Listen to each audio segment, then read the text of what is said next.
خبر شامل کرتے ہیں کمالیہ سے ڈسٹرکٹ رپورٹر عمران مغل نمائندہ MT20 نیوز کی رپورٹ دریائے راوی کا بے رحم کٹاؤ غریب کسانوں کے برسوں سے جمع پونجی پانی کی نظر کمالیہ میں دریائے راوی کے مسلسل کٹاؤ نے ایک بار پھر غریب کسانوں کو شدید مالی نقصان سے دوچار کر دیا۔ دریا کی بے رحم لہریں قیمتی زرعی زمینیں فصلیں اور کسانوں کے برسوں کی محنت جمع پونجی اپنی ساتھ بہا لے گئے ہیں، لیکن متاثرہ خاندان شدید پریشانی میں مبتلا ہے۔ مقامی کسانوں کا کہنا ہے کہ 2 سال سے زیادہ عرصہ گزرنے کے باوجود کٹاؤ روکنے کے لیے مؤثر عملی اقدامات نہیں کیے گئے ہیں۔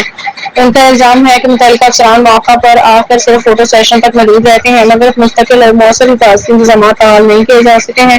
سماجی رہنما میاں زاہد الرحمان رامدے نے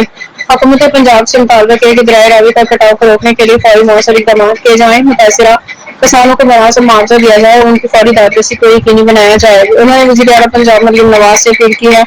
کہ وہ ذاتی طور پر سنگین مسئلے کا نوٹس لیں، متعلقہ اداروں کو فوری ہدایت جاری کریں اور متاثرہ کسانوں کی مشکلات کے ازالے کے لیے ہنگامی بنیاد پر اقدامات کرائیں تاکہ مزید زرعی زمین اور قیمتی املاک کو تباہی سے بچایا جا سکے۔